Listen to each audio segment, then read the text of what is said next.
Hello दोस्तों, नमस्कार। स्वागत है आप सभी को एनआर स्टडी पॉइंट चैनल पे। अगर आप एसएससी एमटीएस की अच्छी तैयारी की है तो इन 25 में से 20 का सही उत्तर प्रश्न करके बताइए। बिल्कुल एग्जाम वाले प्रश्न है, कवर कराए जाएंगे। मैं आपको 100% गारंटी के साथ कहता हूँ। एग्जैक्ट यही क्वेश्चन एमटीएस 2022 में पूछे जाएंगे। इन सभी प्रश्न को ध्यान से रटते हुए चलिएगा। चलिए इस वीडियो को शुरू करते हैं। पहला प्रश्न है, मेगास्थनीज की पुस्तक का नाम क्या है? मेगास्थनीज का पुस्तक का नाम है, इसका आंसर डी, इंडिका। चलिए सेकंड क्वेश्चन पर आते हैं। चाणक्य का अन्य नाम था? चाणक्य क्या अन्य नाम था? चाणक्य का अन्य नाम था विष्णुगुप्त। Option B.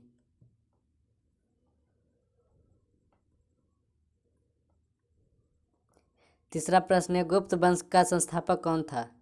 गुप्त वंश का संस्थापक श्रीगुप्त। Option C.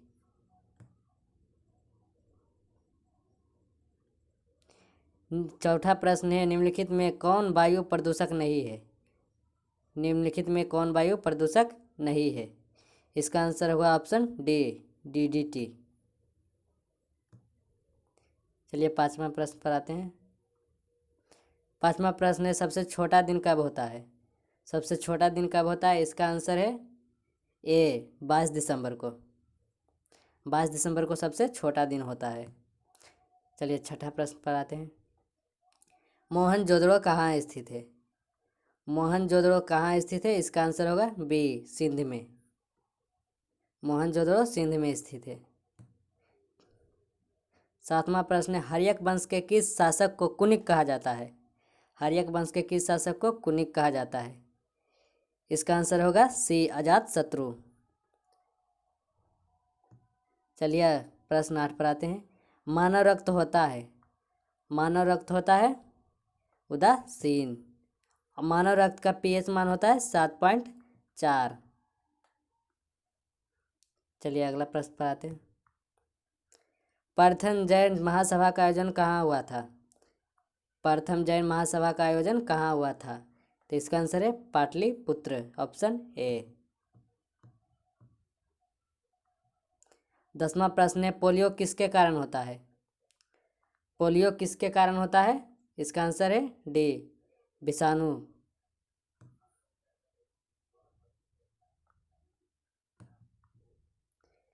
11वां प्रश्न है, विटामिन ई का रासायनिक नाम क्या है?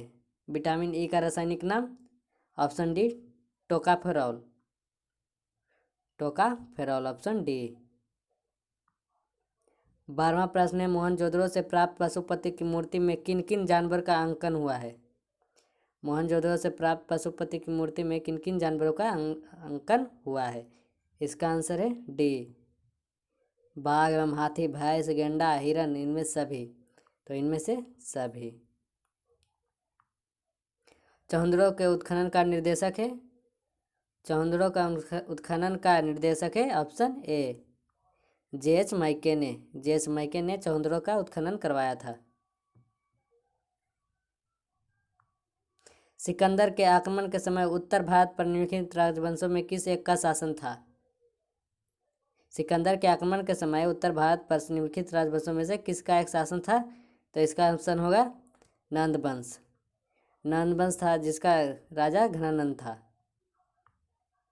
सेरेब्रम किससे संबंधित है? सेरेब्रम हमारे मस्तिष्क से संबंधित है।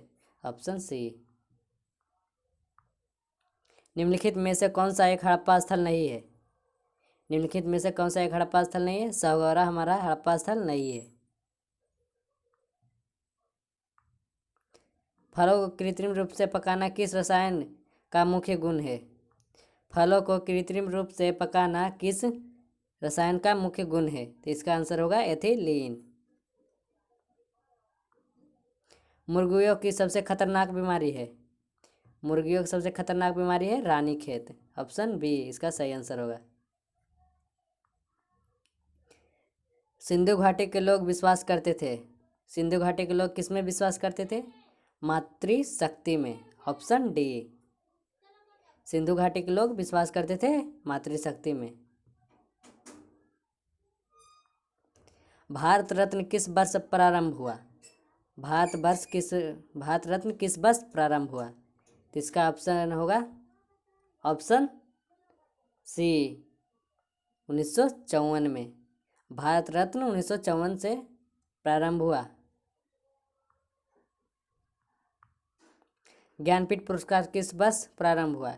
ज्ञानपीठ पुरस्कार किस वर्ष प्रारंभ हुआ? तो 1965। Option A. Option A 19।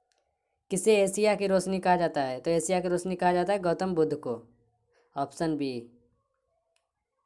AP culture संबंधित है? एपी कल्चर संबंधित है मधुमक्खी पालन से।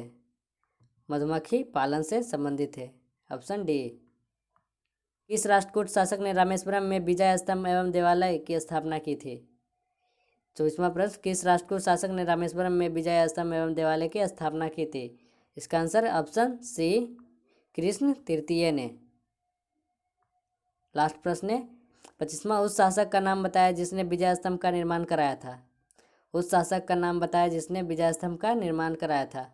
इसका आंसर होगा ऑप्शन ए राणा कुंभा ने। तो दोस्तों आप लोग कमेंट में बताएं किस किस का कितना कितना सही गया है। मैं जानता हूँ ये सारे आसान क्वेश्चन थे, सबका कम से कम 25 में से 23 या 24, किसी का भी 25 भी सही हुआ होगा। दोस्तों वीडियो पसंद आई हो तो प्लीज़ लाइक शेयर और चैनल को सब्सक्राइब जरूर करें। धन्यवाद। जय हिंद, जय भारत।